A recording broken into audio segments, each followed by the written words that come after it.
नमस्कार, स्वागत है आपके अपने YouTube channel tricky math CSR पर। दोस्तों, अभी हम डिस्कस करने जा रहे हैं जो पिछली क्लास हमने देखी थी, उसमें पढ़ा था कि संख्या पद्धति से कौन कौन से हमारे जो सूत्र फॉर्मूले यूज़ होंगे। और आइए अभी हम उसी संख्या पद्धति टॉपिक को लेते हुए अभी हम क्वेश्चन सॉल्व करेंगे जो पिछली कक्षाओं में महत्वपूर्ण रहा है और पिछली कक्षा में एग्जाम की दृष्टि में पूछे भी गए हैं। तो आइए हम पहला कक्षा में ये क्वेश्चन लेते हैं कि स्थानीय मान का अंतर बताइए। अभी यहाँ पे संख्या दे रखी है 98374 में 8 के स्थान तथा 7 के स्थानीय मान का अंतर बताइए। हमने ये स्थानीय मान के बारे में आपको बताया था कि स्थान हमेशा उनका पद दिखाता है। मतलब यहाँ पर क्या दे रखा है, 8 का स्थानीय मान और 7 का स्थानीय मान का हमें अंतर बताना है। तो आइए देखते हैं।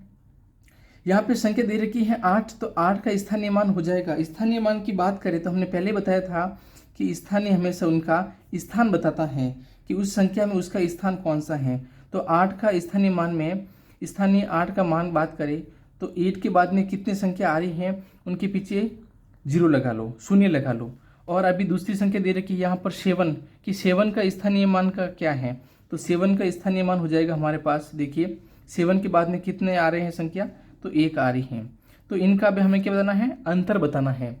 तो अंतर वही 7930, ये हमारा आंसर हो जाएगा। मतलब स्थानीय मान का मतलब होता है कि वह संख्या उनका स्थान दर्शाती है, न कि उनकी संख्या की दिखाती है कि 7 का संख्या 7 होगा, 8 की संख्या 8 होगा। नहीं, हमें इनका स्थान दिखाते हैं। आइए दूसरा क्वेश्चन करते हैं हम। नेक्स्ट क्वेश्चन की बात करें तो हमारा नेक्स्ट क्वेश्चन हो जाएगा कि प्रथम 50 प्राकृत संख्या, प्रथम 50 प्राकृत संख्याओं का योग, प्रथम प्राकृत 50 संख्याओं का योग हमें ज्ञात करना है। क्या करना है, प्रथम 50 प्राकृत संख्या को योग ज्ञात करना है। तो प्राकृत संख्या के बारे में हमें पहले बताया था कि प्राकृत संख्या किसे कहते हैं। प्राकृत संख्या जो 1, 2, 3, 4, 5 मतलब 1 से शुरुआत करते हैं उसे हम प्राकृत संख्या बोलते हैं। और अभी इन प्राकृत संख्याओं का हमें प्रथम से लेके 50 तक, यानी कि कंटिन्यू 50 तक यहाँ पे हमें इनका क्या करना है, योग ज्ञात करना है। तो अगर हमें इसका प्राकृत संख्या का योग ज्ञात करना है तो इनके लिए हम एक फॉर्मूला यूज़ करते हैं। फॉर्मूला क्या है कि कोई भी संख्या हो, माना कि n, इनकी प्राकृत संख्याओं का योग ज्ञात करना है हमें। इनका योग ज्ञात करने के लिए फॉर्मूले क्या यूज़ होंगे कि n कोष्टक n+1 डिवाइड बाई 2। ठीक है, ये फॉर्मूला यूज़ करना है प्राकृत संख्याओं का योग के लिए। तो यहाँ पर n कौन सी हो जाएगी, n हमेशा ध्यान रखना जो हाईएस्ट ऑफ होगी वही संख्या होगी, यानी कि 50। तो अभी इसको हम सरलीकरण करेंगे कि फॉर्मूला यूज़ करेंगे 50 कोष्टक n की जगह हम 50 लिखेंगे, 50 + 1 डिवाइड बाई 2। ठीक है, अभी इसका सरलीकरण करेंगे। 50 और 1 51 डिवाइड बाई 2, 50 × 51/2। तो अभी हम इसको डिवाइड कर लेते हैं तो इसका हो जाएगा 25, और 25 को हम 51 से अगर मल्टीप्लाई करते हैं तो हमारा आंसर आ जाएगा 1275। ये हमारा आंसर हो गया।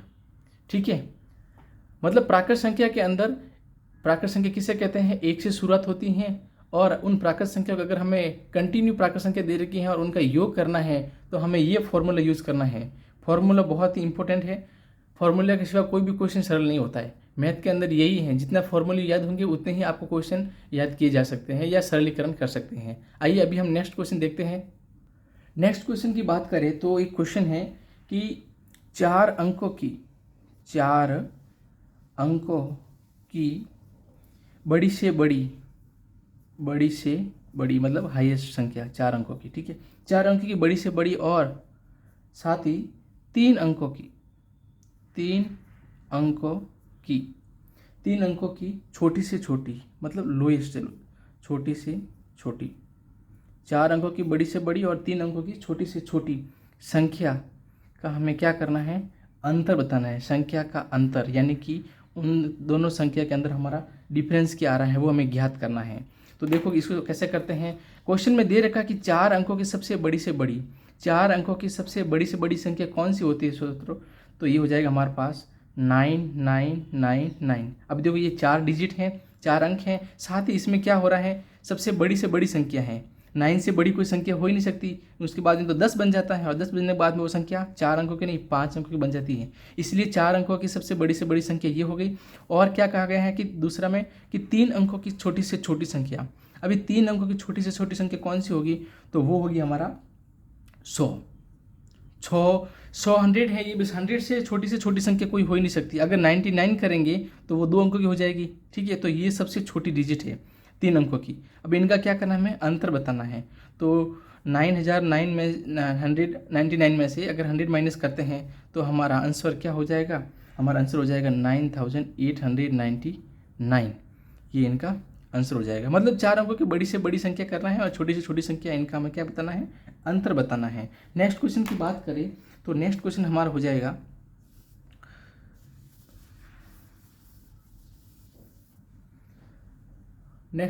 हमारा कि 3754 से बनने वाली ये अलग अलग डिजिट दे रखे हैं, अलग अलग संख्या दे रखी हैं। इससे बनने वाली सबसे बड़ी से बड़ी, मतलब वही हाईएस्ट वाली बड़ी से बड़ी, और दूसरा है वह छोटी से छोटी,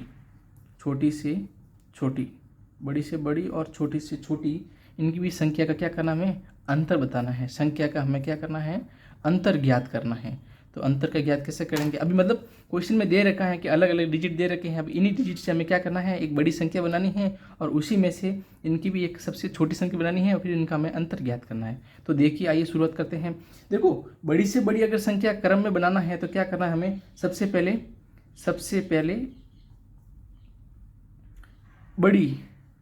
सबसे बड़ी संख्या से क्रम में लेना है और छोटी संख्या ज्ञात करना है। तो छोटी के लिए क्या करना है हमें? सबसे छोटी संख्या पहले लिखनी है। तो यहाँ पर बड़ी संख्या सबसे हाईएस्ट हो जाएगी 7, उसके बाद में कौन सी संख्या है? 5, उसके बाद में कौन सी है? 4, उसके बाद में कौन सी है? 3, ये होगी, ठीक है। और अब इसमें छोटी संख्या की बात करें तो इसका उल्टा क्रम कर लो।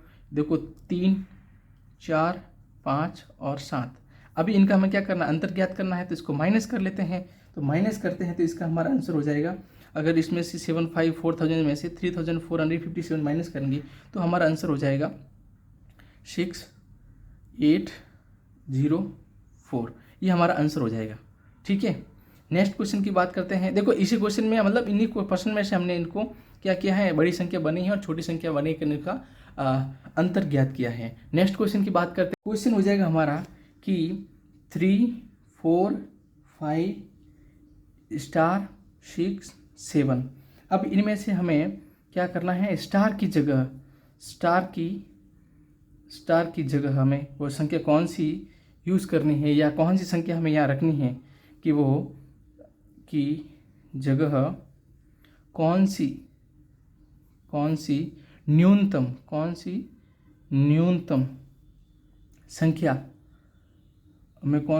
संख्या रखे कि वह 3 से क्या हो जाए? विभाजित हो जाए या 3 से डिवाइड हो जाए। तो ये हमें ज्ञात करना है। तो देखिए, अगर कोई संख्या दे रखी है, हमें विभाजित करने के लिए या डिवाइड करने के लिए मैंने पहले आपको इनका फॉर्मूला बता चुका हूँ पिछले क्लास में कि कोई भी संख्या हो, जैसे 3 हो, 4 हो, 5 हो, 6 हो संख्या हो, उनको विभाजित करने के लिए किस प्रकार से करते हैं। अभी यहाँ पे बड़ी से बड़ी संख्या दे रखी है। अभी यहाँ पे हमें क्या करना है? स्टार की जगह वो कौन सी संख्या रखनी है जो हमें 3 से विभाजित कर ले। पहले तभी 3 से विभाजित करने के लिए हमें फॉर्मूला में क्या यूज़ किया था? तो 3 से विभाजित के लिए हमने फॉर्मूला यूज़ किया था कि उन संख्या का क्या करना है? हमें योग कर देना है। योग करना है किनका? संख्या का। और फिर उसमें क्या करना है? 3 से डिवाइड करना है। अगर पूरा चला जाता है तो वो संख्या डिवाइड हो जाएगी, नहीं तो हमें क्या करना है? उस संख्या के अंदर कौन सी संख्या रखनी है कि वो पूर्ण रूप से विभाजित हो जाए। तो देखिए, पहले हम संख्या रखते हैं 3 + 4 + 5।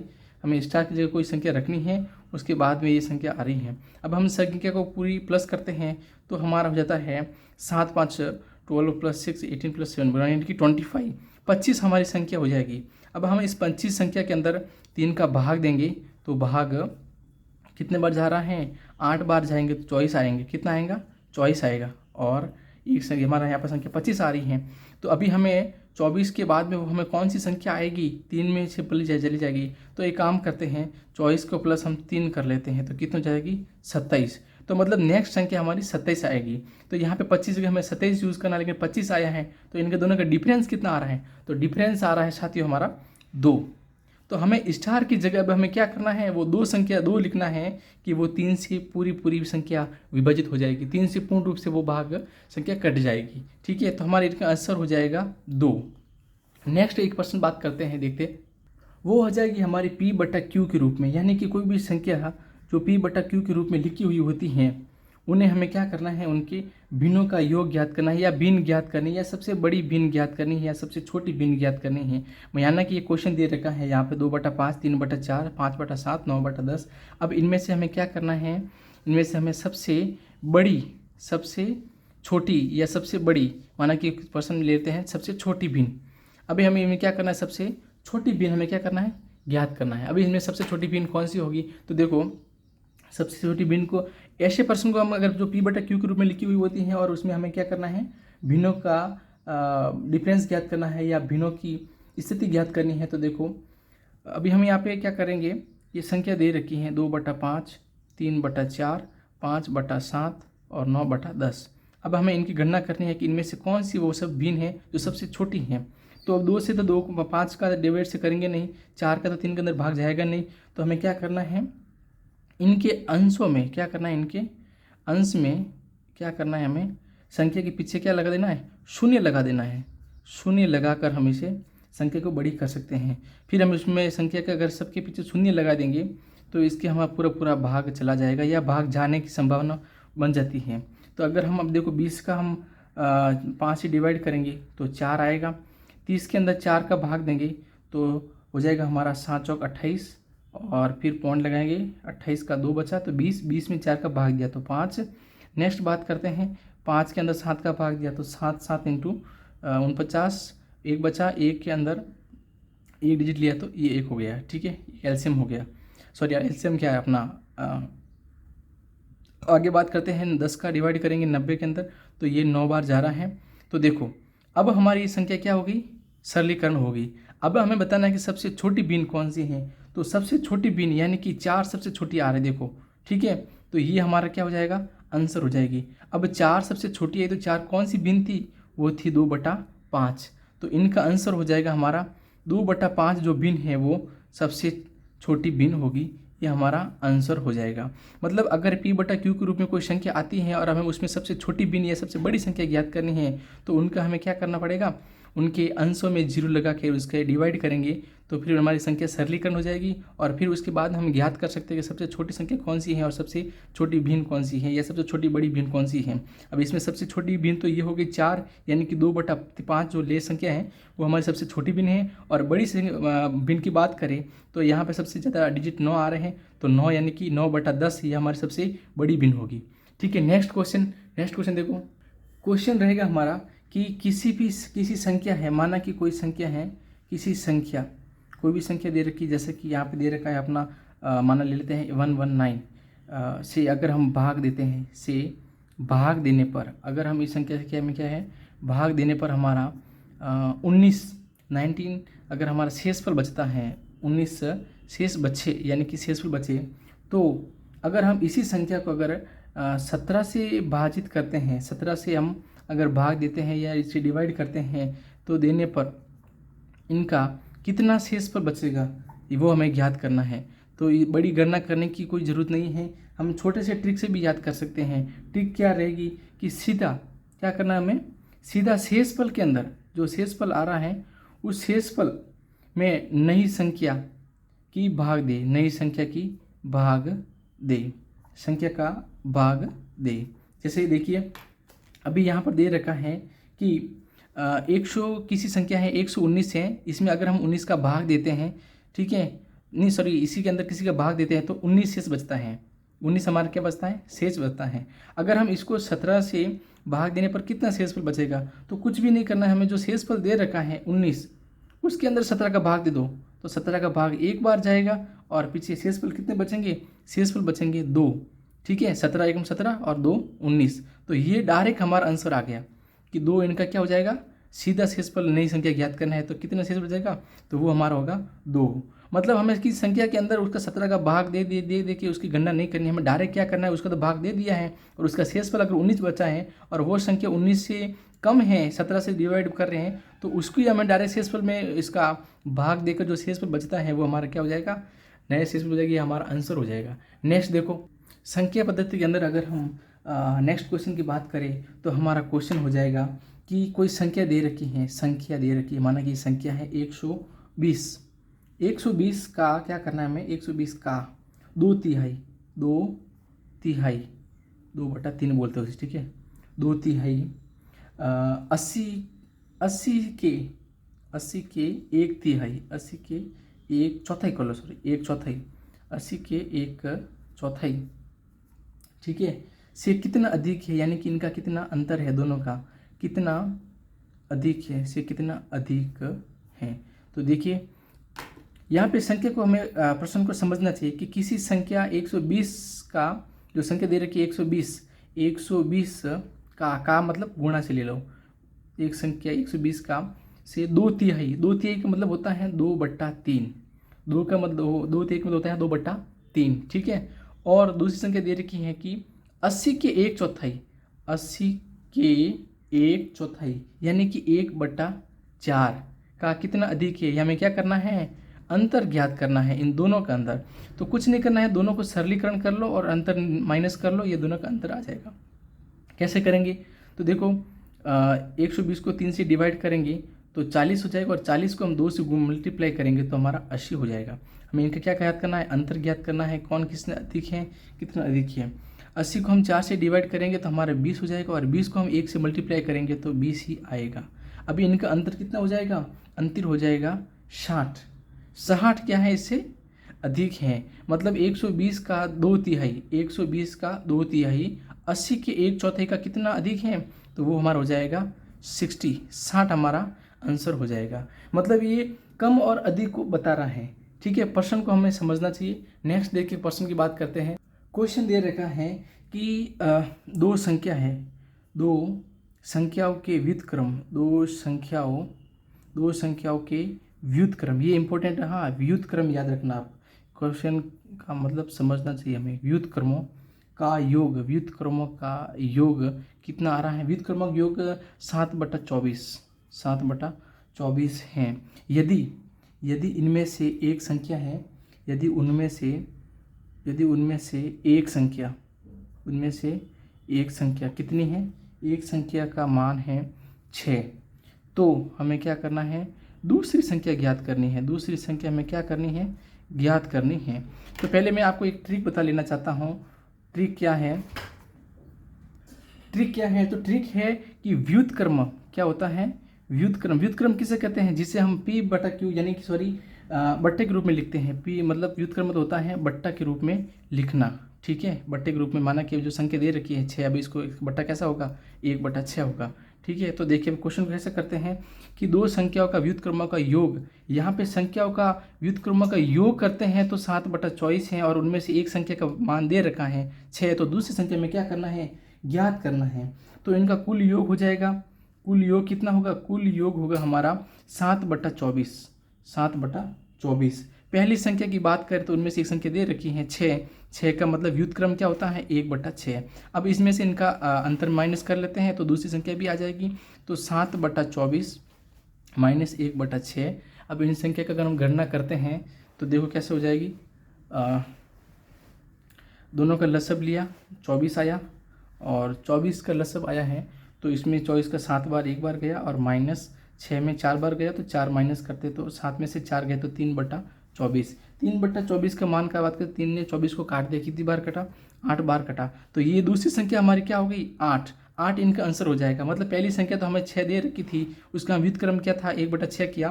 फिर दूसरी संख्या हमें डिजिट ज्ञात करना था, तो टोटल योग तो हमारा दे रखा है, टोटल दो योग में से हमने पहली संख्या को माइनस कर दिया, तो हमारी दूसरी संख्या हमारा आंसर आ गया, ठीक है।